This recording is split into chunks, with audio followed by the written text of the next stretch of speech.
real estate. Whenever I run across something that I think is a scam, I think it's my responsibility to tell you. Do the same thing on my radio show, and I found a good one. Both PHH and Carrington Mortgage, and I've said of Carrington before that they steal from little old ladies and torture them, and I stand by that. PHH does the same. They steal from little old ladies and they torture them. Allow me to explain. In both cases, what they'll do is, as part of a reverse mortgage, you have to tell them that you are alive and well. Now, the law does not require that you tell them that in writing, it's just that you are alive and well living in the property. However, in both the cases of Carrington and PHH, both companies who buy reverse mortgages, they very rarely start them. When they take over your mortgage, you have to tell them that you're alive, and you have to do so every year. If you don't do so, if they send you something in the mail and you don't respond, what will happen is, with no further comment, they will put your house in foreclosure. They're supposed to call you, they don't. Both companies violate the same way.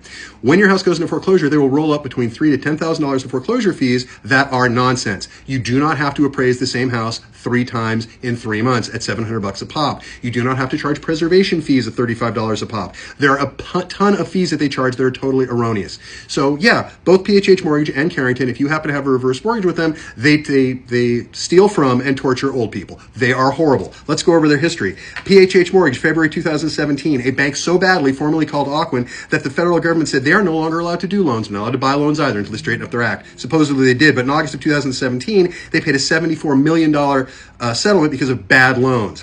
February of 2021, a coalition of 33 state attorney generals filed motion against PHH and its predecessor, Ocwen, for allegedly charging unlawful servicing fees to nearly 1 million borrowers, exactly what we're talking about in these mortgages. In September of 2022, homeowners filed a class action lawsuit in Florida.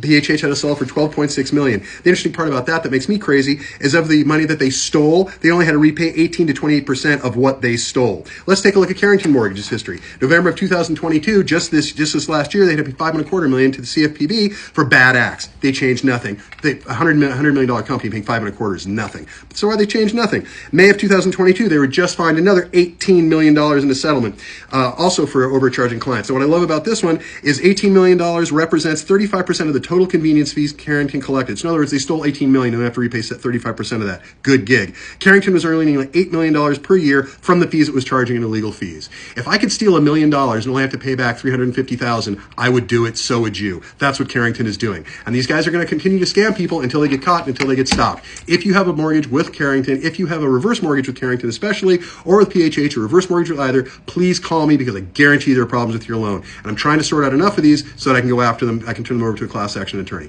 My name is Rich Sherman. I can be reached at 661-714-1400. Again, my name is Rich Sherman. I'm with Radius Agent. I can be reached at 661-714-1400.